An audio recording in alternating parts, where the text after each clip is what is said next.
지난주에 이어서 시편 106편 말씀을 함께 보시겠습니다. 그들은 그리고 우리도 기억하지 않았습니다 라는 제목으로 지난주에 이어서 시편 106편 말씀을 나누겠습니다. 오늘 본문은 19절에서 23절입니다. 이 시편 106편의 말씀을 통해서요, 이 예배에 있어 우리의 상태, 즉 우리가 죄인임을 인정하고 고백하는 그런 회개가 중요하다라는 것을 함께 살펴보고 있습니다. 이 시편 기자는 이스라엘의 실패를 통해서 우리들에게 교훈을 주기도 하는데요.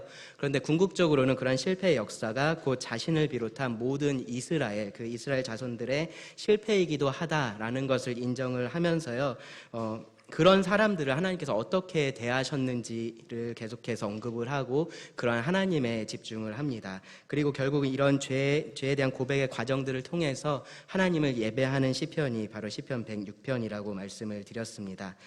그래서 그 죄에 대한 고백을 먼저 살펴보고 있습니다. 시편 105편도 비슷한 역사를 다루고 있는데요. 시편 105편은 이스라엘 민족의 시작이라고 할 수 있는 아브라함부터 시작을 했었어요. 그런데 106편은 보시면은 아브라함에서 시작을 하는 것이 아니라 이 이스라엘이 하나의 나라로서 하나님과의 그 언약의 관계에 들어갔었던 그 출애굽을 시작으로 하는 것을 볼 수 있습니다. 106편에서 다루는 이 하나님에 대한 불신과 반역의 역사를 어떤 개인의 역사, 어떤 남의 이야기로 보는 게 아니라요, 이 하나님의 백성으로서 나와 우리의 이야기로서 보고 있는 겁니다. 그리고 오늘날의 교회인 여러분과 저도 사실은 이 역사를 통해서 우리 스스로를 돌아볼 수 있고요, 그리고 하나님을 예배할 수 있습니다. 가장 먼저 봤었던 그들의 죄의 역사는 뭐였냐면 7절에서 12절에 기록됐었던 그 홍해 앞에서 그들이 두려워 떨었던, 하나님을 믿지 못했었던 그 죄였습니다. 그 이스라엘이요, 그 홍해 앞에서 하나님의 능력과 인자를 기억하지 못했습니다. 그래서 그들이 하나님을 거역했었던 것이 바로 그 사건의 핵심입니다. 두려움의 죄라고 할 수도 있지만 또 이어지는 모든 죄와 마찬가지로 그 근본에는 불신의 죄가 있었다라는 말씀도 드렸었습니다. 이들은요, 이 사건을 통해서 다시 한번 하나님의 그런 능력과 인자하심을 경험을 하게 됐고요. 그리고 그들이 하나님을 믿게 되고 하나님을 찬양하게 됐다라고 말을 합니다. 그런데 그들의 믿음이 피상적이었다라는 것이 우리가 이어지는 그런 역사들을 계속해서 보면 알 수 있습니다. 광야에서 그들이 또 다른 어려움들을 만났을 때 그들은 불신의 죄를, 또 다른 불신의 죄를 범했습니다. 그것이 13절부터 15절에 기록되어 있습니다. 욕심의 죄였는데요. 광야는요, 그들에게 있어서 그 광야는요, 그야말로 시험의 땅이라고 할 수 있습니다. 하나님은 그 이스라엘 백성들에게 필요한 것들을 때에 따라서 계속해서 주셨는데 그들은 만족하지는 못했습니다. 사람이 하나님께서 우리들에게 필요를 채우신다라고 해서 그것으로 만족하지 못하는 죄성을 가지고 있는데 그런 죄성이 계속해서 드러났습니다. 사람보다 하나님께서 사람을 더 잘 아시죠. 그래서 그들에게 필요한 것들을 정확한 때에 정확하게 그렇게 공급하셨지만 그것으로 만족하지 못했었던 겁니다. 그래서 하나님께 불평을 했고요, 원망을 쏟아냈습니다. 그래서 이 14절에 보시면 그들이 광야에서 욕심을 크게 내고 사막에서 하나님을 시험했다라고 그렇게 기록이 되어 있습니다. 하나님을 신뢰하지 못했었던 그런 욕심의 죄입니다. 하나님은 오히려 그들의 요구를 들어주시는 것으로서 그들을 징계하셨습니다. 그 다음에 이어지는 불신의 죄는 뭐였냐 하면요, 16절부터 18절에 기록된 질투의 죄였습니다. 하나님께서 세우신 그 지도력에 대한 도전이었습니다. 이 공동체 자체를 무너뜨릴 수 있었던, 한순간에 무너뜨릴 수 있었던 이 죄를 하나님은 아주 즉각적인 심판으로 다스리셨습니다. 어떻게 보면요, 사람이 갑자기 땅이 갈라져서 그 땅에 삼킨 바 되고 하는 그러한 모습들이 굉장히 좀 잔인하게 느껴질 수도 있어요. 하나님께서 그렇게 심판하시는 것이 너무한 거 아니야 라는 생각이 한편으로는 들 수도 있습니다. 그런데 하나님은요, 마치 이 암 조직을 제거해내는 의사처럼 그 백성 이스라엘을 보호하시기 위해서, 그들을 지키기 위해서 그들 가운데 있었던 그 치명적인 죄를 그렇게 제거를 하셨던 겁니다. 하나님의 거룩하심이 그 가운데 드러났었고요, 하나님의 공의로우심이 드러났고요, 그것뿐만 아니라 자기 백성을 아끼고 보호하시는 하나님의 사랑도 볼 수 있었던 그러한 사건입니다. 그리고 이제 오늘 살펴볼 사건은요, 19절부터 23절에 기록된 여러분들 잘 아시는 금송아지 사건입니다. 오늘은 이 사건 하나만 함께 살펴보려고 합니다. 여기서 이스라엘 백성은 우상숭배의 죄를 범했습니다. 19절과 20절 말씀을 먼저 읽어보겠습니다. 어떠한 일이 있었냐면요, 그들이 호렙에서, 신의 산입니다. 그들이 호렙에서 송아지를 만들고 부어 만든 우상을 경배하여 자기 영광을 풀먹는 소의 형상으로 바꾸었도다. 우상 숭배의 죄를 범한 것을 언급을 하고 있습니다. 20절에 보시면 자기 영광을 풀먹는 소의 형상으로 바꾸었도다 라고 그렇게 말씀을 하고 있는데요, 이스라엘의 영광, 곧 하나님에 대한 말씀입니다. 하나님을 이 풀먹는 소의 형상으로 바꿨다라고 말씀을 하는 겁니다. 하나님을 이렇게 소의 형상으로 대신하는 것, 가장 직접적으로는 10계명의 몇 계명이죠? 2계명이죠. 그렇죠? 너를 위하여 새긴 우상을 만들지 말라라는 그 10계명의 제2계명을 직접적으로 어긴 그러한 죄였고요. 이 사건은 출애굽기 32장에 자세하게 기록이 되어 있습니다. 출애굽기 32장을 보면요, 당시 이스라엘 백성들은 시내산에 올라갔던 그 모세가 내려오기를 기다리고 있었던 그러한 상황이었습니다. 그 시내산에 올라가서 모세는 하나님과 대면하면서 이 성막과 제사에 대한 여러 가지 자세한 규례들을 듣고 있었고요. 그리고 결정적으로는 하나님과 그 하나님의 백성 이스라엘 사이에 언약의 증거가 되는 10계명 돌판을 가지고 이제 내려가려고 하고 있었던 그러한 상황이었습니다. 그런데 그러한 시간들을 이 이스라엘 백성들이 기다리지 못하고 성급하게 행동을 했었던 겁니다. 출애굽기 32장 1절을 보시면은 그들은 모세 곧 우리를 애굽 땅에서 인도하여 낸 사람은 어찌 되었는지 알지 못함이니라 라고 그렇게 말을 했는데요, 아마도 그렇게 모세가 오랜 시간 내려오지 않으니까 모세가 산에서 뭔가 잘못된 게 아닌가 그렇게 생각을 했었던 것 같습니다. 그러면서 이 백성들은요, 아론에게 우리를 위하여 우리를 인도할 신을 만들라라고 그렇게 요구를 했습니다. 그래서 이제 백성들에게서 금을 아론이 모으죠. 그리고 나서 아론이 만들었던 것이 바로 금송아지였습니다. 아론은요, 그 송아지를 만들고요, 이스라엘아 이는 너희를 애굽 땅에서 인도하여 낸 너희의 신이로다라고 그렇게 말을 했습니다. 그리고 나서 백성들은요, 그 앞에서 제사를 드리고 방탕하게 먹고 마시면서 뛰놀았다라고 그렇게 성경이 기록을 합니다. 이들은요, 단지 모세가 그 산에서 죽었을 수도 있겠다라는 그런 생각 때문에 지금 이런 일을 벌였던 것이 아니었다라는 것을 우리가 알 수 있습니다. 만약에 단순히 모세가 죽었다라고 생각했던 것이 문제였으면 다른 지도자를 세워달라라고 그렇게 구할 수도 있었고요. 아니면 아론이 있었으니까 아론에게 모세의 역할을 해달라 그런 식으로 요청을 할 수도 있었을 겁니다. 그런데 이들이 원했던 것은 사실은 그게 아니었었던 거죠. 이 모세를 대신할 어떤 지도자를 원하고 있었던 것이 아니라 보이지 않는 하나님을 대신할 어떤 다른 신을 그들은 원하고 있었던 겁니다. 하나님은 보이지 않는 분이세요. 그리고 이스라엘 백성들에게도 이 하나님의 형상을 만들지 말라라고 하셨습니다. 보이지 않는 하나님을 보이게 만들지 말라라고 분명히 말씀을 하신 겁니다. 이 이스라엘 백성들의 입장에서는요, 이 송아지가 곧 그들을 애굽에서 구원한 여호와를 나타내는 거다라고 생각을 했을지 몰라요. 그래서 그들은 우리가 다른 신을 섬긴 게 아니라 단지 보이지 않는 하나님을 그냥 우리가 잘 볼 수 있도록, 상징할 수 있도록 이런 송아지를 만든 것뿐이다 라고 그렇게 말을 했을지도 모릅니다. 그런데 하나님의 말씀에 따르면 그 보이지 않는 그 하나님을 그들이 보이게 만드는 그 순간 그것은 하나님이 아닌 것이 됩니다. 그들은 하나님을 자신들이 원하는 모습대로 만들었고요. 그리고 자신들이 원하는 모습대로, 원하는 방법으로 섬겼습니다. 그것을 하나님은 우상숭배라고 말씀을 하십니다. 이들은 우상숭배의 죄를 범했던 겁니다. 시편 기자는요, 이 죄 역시 그들이 하나님을 기억하지 않은 결과로서 말을 합니다. 21절과 22절을 보시면 애굽에서 큰 일을 행하신 그의 구원자 하나님을 그들이 잊었나니 그는 함의 땅에서 기사와 홍해에서 놀랄 만한 일을 행하신 이시로다. 하나님을 잊은 자들이여 하나님을 다른 것으로 바꾸는 그러한 우상숭배의 죄를 범했었던 겁니다. 그리고 로마서 1장에 보면요, 바울이 이것과 비슷한 표현을 사용해서 우리 모두가 다 이런 우상숭배의 죄를 범했다라고 지적을 합니다. 로마서 1장 21절부터 23절을 보시면요, 하나님을 알되 하나님을 영화롭게도 아니하며 감사하지도 아니하고 오히려 그 생각이 허망하여지며 미련한 마음이 어두워졌나니 스스로 지혜 있다 하나 어리석게 되어 하나님을 잊은 겁니다. 하나님을 사람들이 알지만 하나님을 일부러 잊고 있는 겁니다. 그래서 어떻게 합니까? 썩어지지 아니하는 하나님의 영광을 썩어질 사람과 새와 짐승과 기어다니는 동물 모양의 우상으로 바꾸었느니라. 하나님을 잊어버리고요. 하나님이 계시다는 것을 무시하고 하나님을 다른 것으로 바꾸어 놓는 것이 우상 숭배입니다. 그것이 풀을 먹는 소의 형상이 됐든지 아니면 다른 어떤 짐승의 모양이 됐든지 어떤 사람의 형상이 됐든지 아무런 관계가 없습니다. 모든 것이 다 우상 숭배라고 말을 합니다. 이스라엘뿐만 아니라요. 그래서 우리 모두가 다 이 죄에서 자유롭지 못합니다. 이스라엘 백성들도요, 그냥 이때만 한번 우상숭배 했다가 그 다음부터는 안 하고 그랬었던 것이 아니에요. 이스라엘의 역사를 보면요, 이들은 계속해서 다른 신들을 섬기면서 우상숭배를 했습니다. 구원받은 성도들도 마찬가지예요. 칼빈이 이런 말을 했죠. 인간의 마음은 계속해서 우상을 찍어내는, 우상을 만들어내는 공장과 같다라고 말했습니다. 우상 공장이 우리의 마음이다라는 겁니다.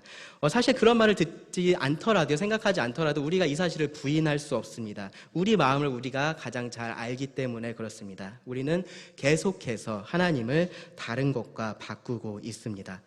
어쩌면요, 우리가 그 하나님과 바꾸고 있는 그 다른 것이요, 눈에 보이는 어떤 것일 수도 있습니다. 뭐 재물이 될 수도 있고요, 집이 될 수도 있고, 차가 될 수도 있을 겁니다.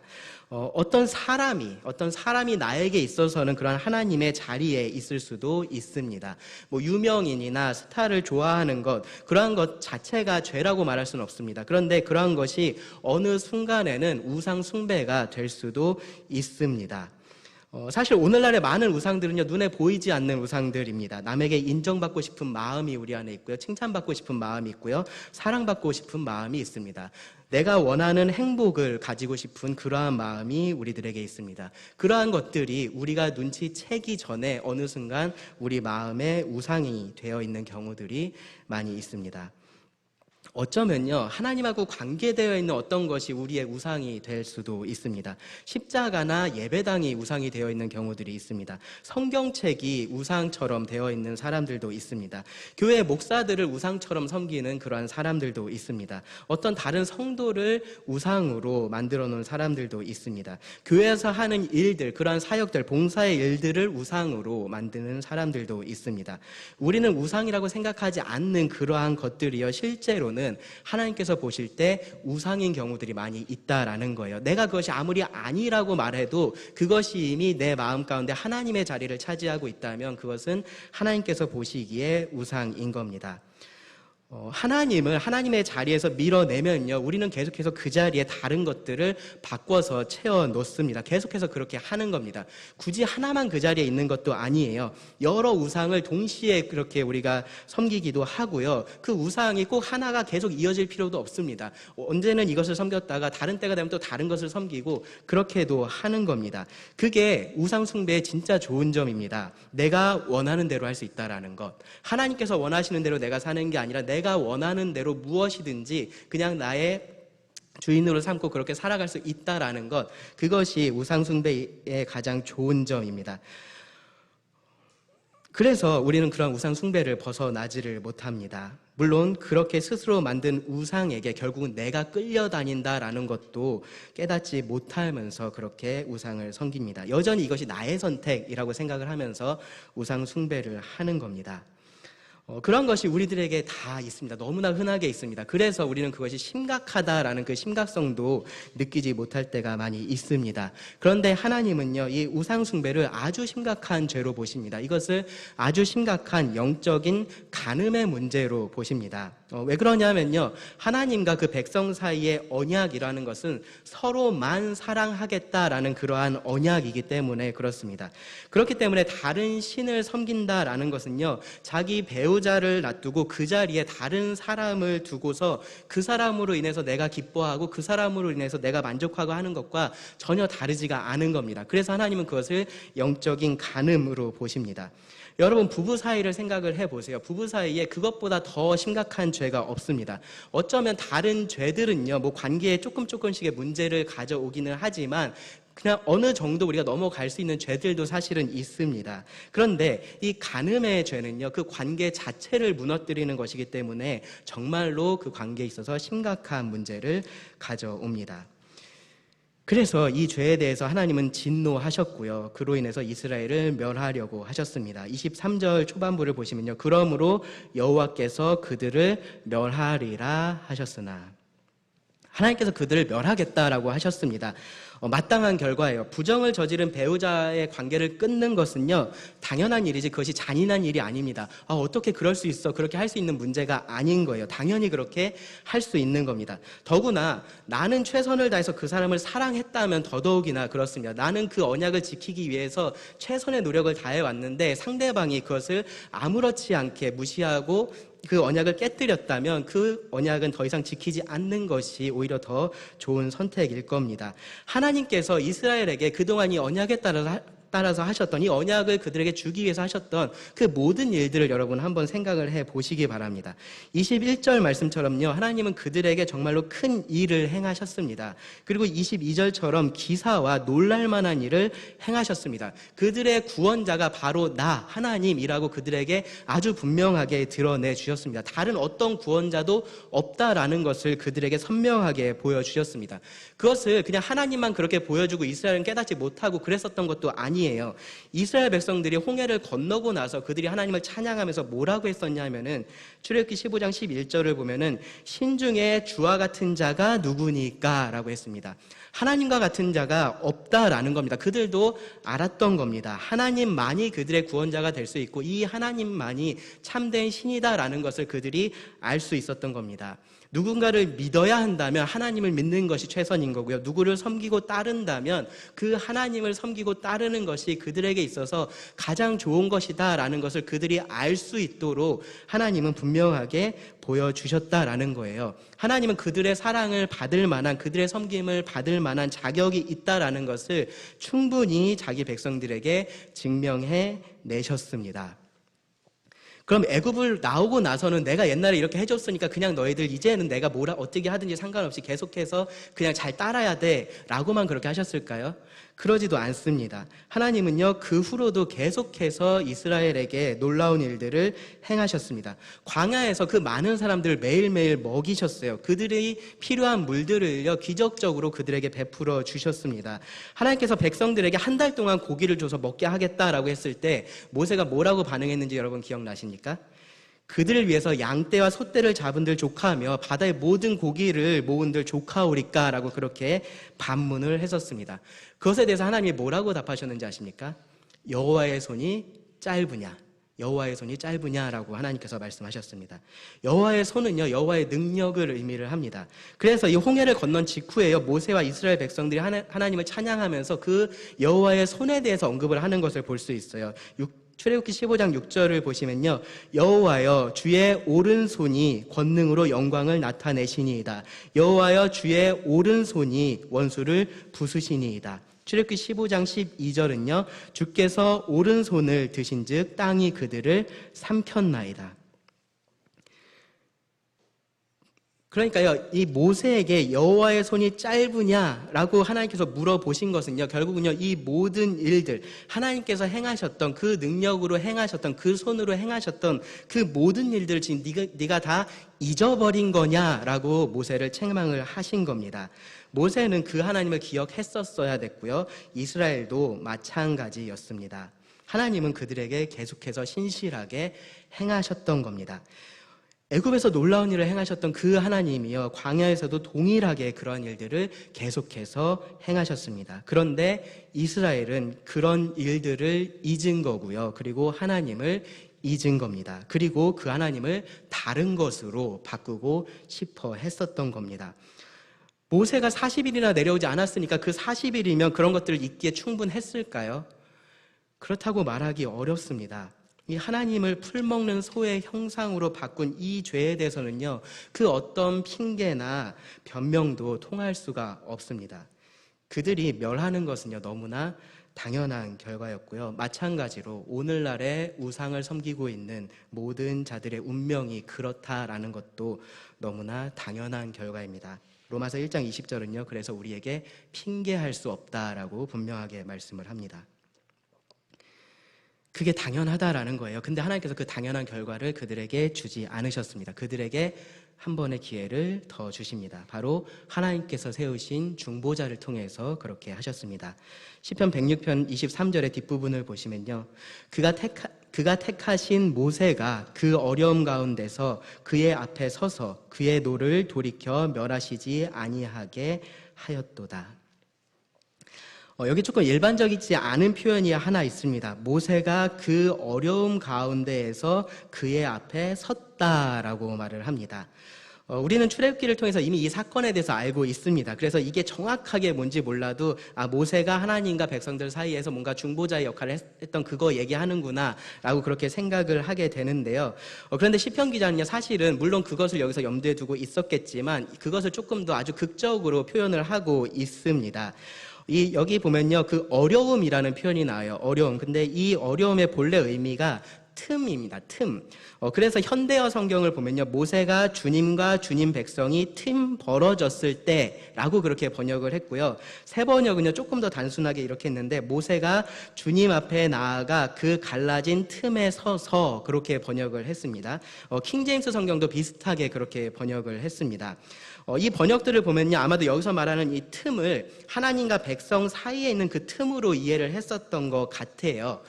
사실 이 번역에 큰 문제는 없다라고 생각을 합니다. 실제로 그런 틈이 이스라엘의 죄로 인해서 생겨났었기 때문입니다. 그런데 여기 시편 기자가 이 단어를 통해서 여기서 좀 묘사하고 싶은 그러한 모습이 있습니다. 뭐냐 하면요, 우리가 성경의 다른 부분을 보면은 이 모습을 좀 생각을 해볼 수 있는데, 하나님께서 이 똑같은 맥락에서 같은 단어를 사용하셔서 하신 말씀이 에스겔 22장에 기록이 되어 있습니다. 하나님은요, 이스라엘이 이 하나님의 진노의 심판을 당할 수밖에 없는 이유에 대해서 말씀을 하시면서 이렇게 말씀을 하셨어요. 에스겔 22장 30절 31절을 보시면, 이 땅을 위하여 성을 쌓으며 성 무너진 데를 막아서서 나로 하여금 멸하지 못하게 할 사람을 내가 그 가운데에서 찾다가 찾지 못하였으므로 내가 내 분노를 그들 위에 쏟으며 내 진노의 불로 멸하여 그들 행위대로 그들 머리에 보응하였느니라. 주 여호와의 말씀이니라. 여기 30절에 보시면요, 성 무너진 데라는 표현이 있습니다. 이 단어가 바로 방금 전에 우리가 읽었었던 시편 106편의 바로 그 틈하고 같은 단어입니다.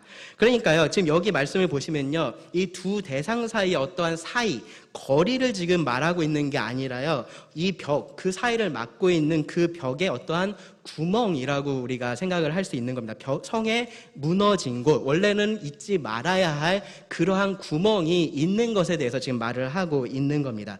그래서요, 원래는 이 단어가 주로는 성벽의 무너진 곳을 의미할 때 사용이 됐습니다. 에스겔 말씀하고요, 여기 시편에서 묘사하고 있는 모습이 바로 그런 모습입니다. 그 성벽의 무너진 곳, 적군이 쳐들어옵니다. 그럼 어디로 쳐들어올까요?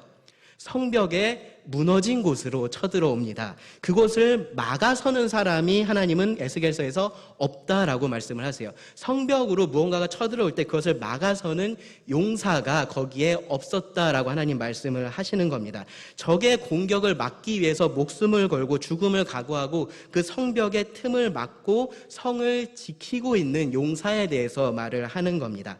그런 모습이 바로 하나님의 진노와 하나님의 그 죄악된 백성 사이에 선 그 중보자의 모습으로서 하나님께서 말씀을 하신 거고요. 그리고 이 시편 기자도 그렇게 지금 모세의 역할에 대해서 말을 하고 있는 겁니다.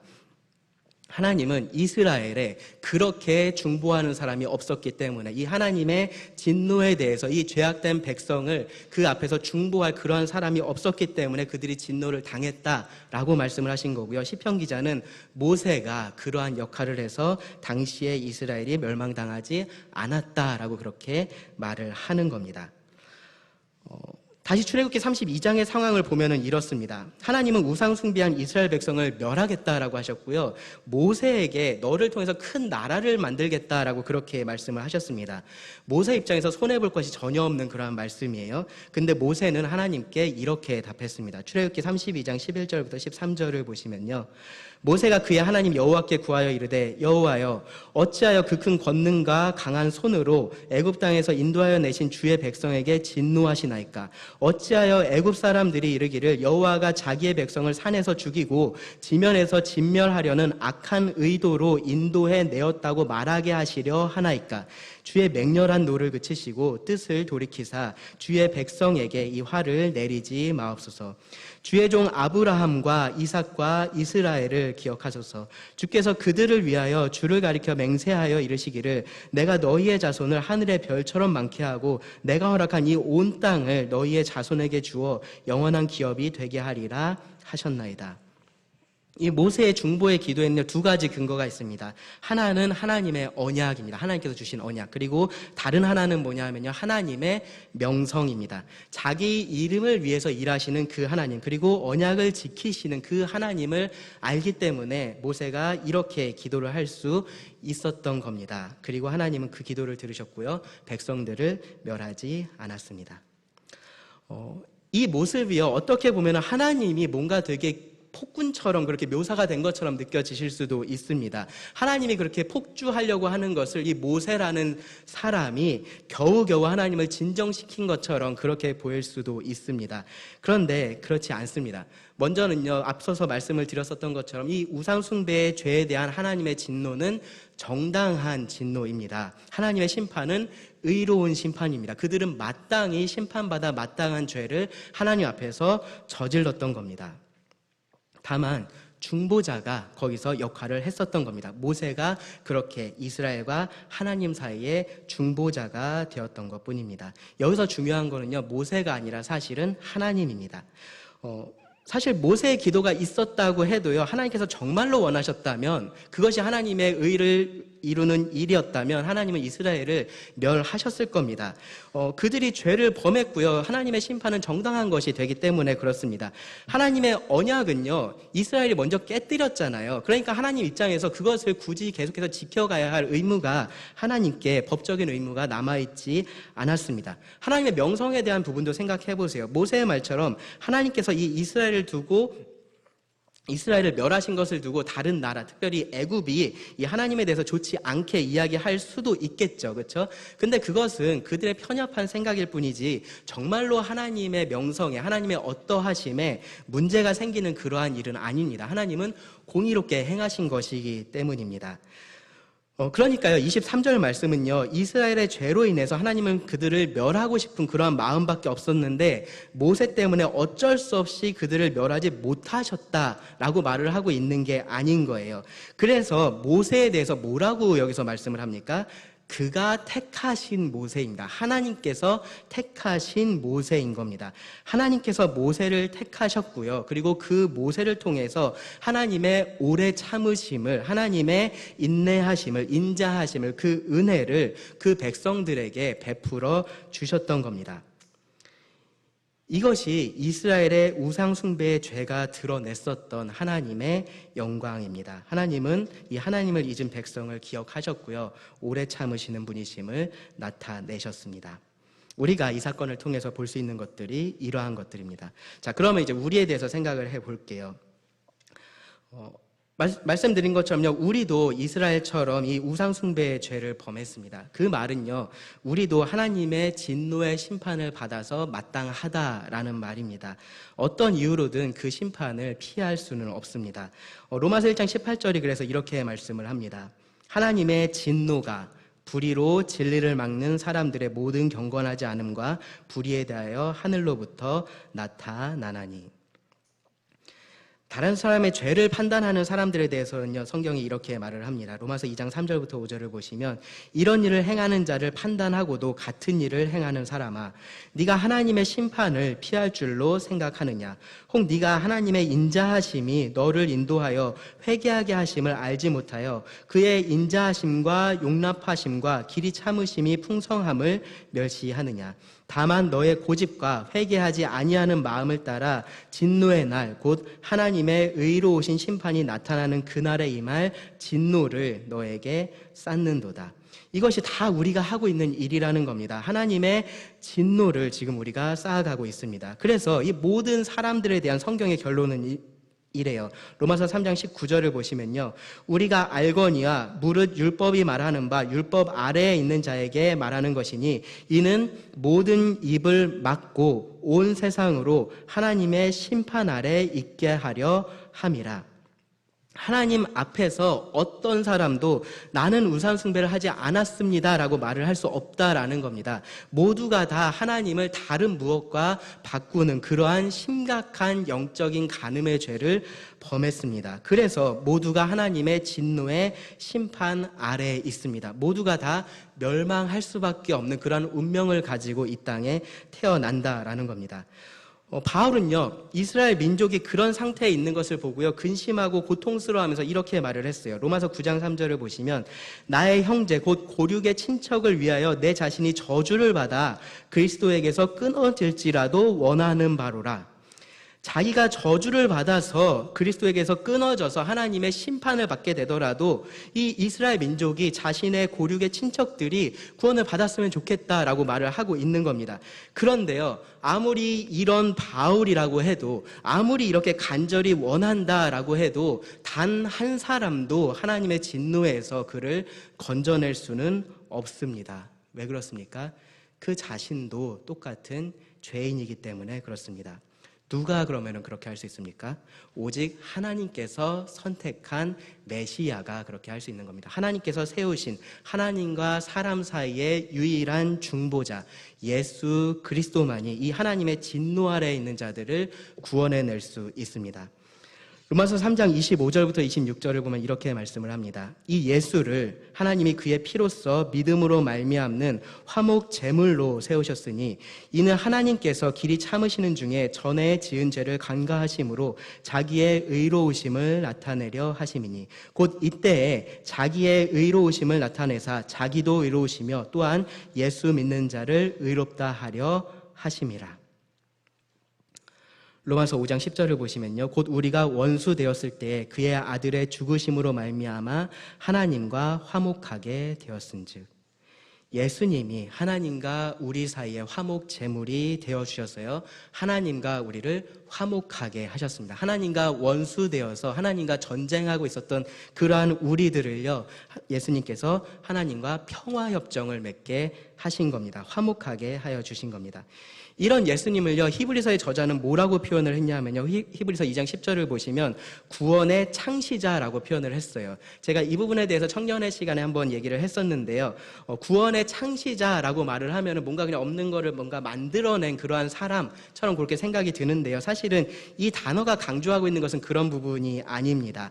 이 창시자라는 것은요, 아무것도 할 수 없고 어떻게 해야 할지도 모르는 우리의 절망 가운데 바로 그 구원자 예수님께서 뛰어드셔서 그 절망을 해치고 나가셔서 우리가 살 수 있는 길을 만들어 주셨다라는 의미입니다. 그렇게 해서 우리가 따라올 수 있게 하셨다라는 것을 의미를 합니다. 마치 난파돼 가는 그 배에서 그 생명선을 띄어서 육지에 갈 수 있도록 긴 로프를 만들어 놓고 따라오라고 하는 그러한 일을 예수님께서 하셨다라는 겁니다. 구원의 영웅이라는 의미입니다. 자기를 희생해서 우리를 영광으로 인도하신 분이 바로 예수님이시다라는 것이 바로 구원의 창시자라는 말의 의미입니다. 어떻게 그렇게 하신 겁니까? 예수님 스스로 화목제물이 되셔서 그렇게 하신 겁니다.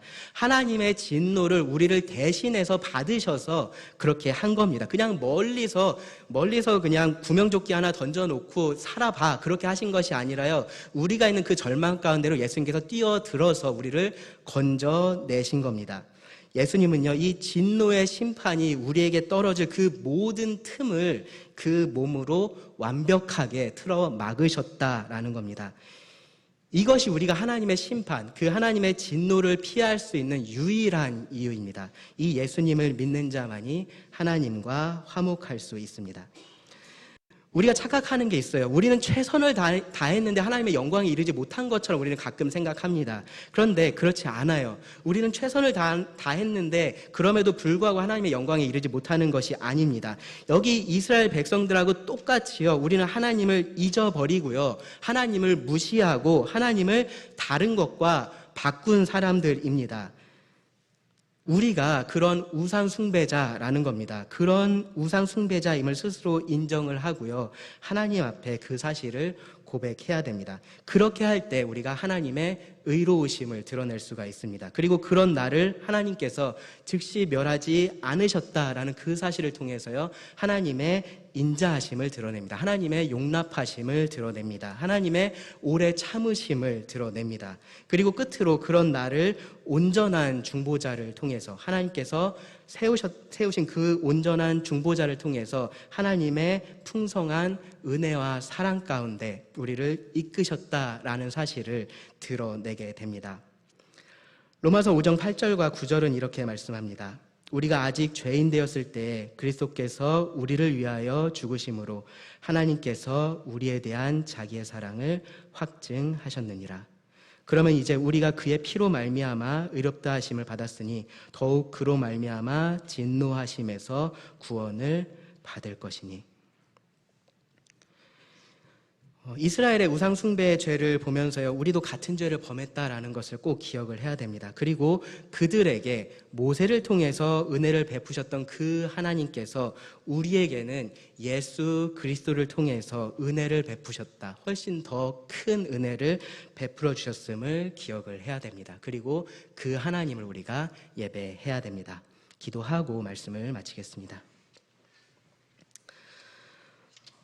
하나님, 또 오늘 말씀을 통해서 다시 우리를 돌아보게 하시고 또 하나님을 바라보게 하심에 감사를 드립니다.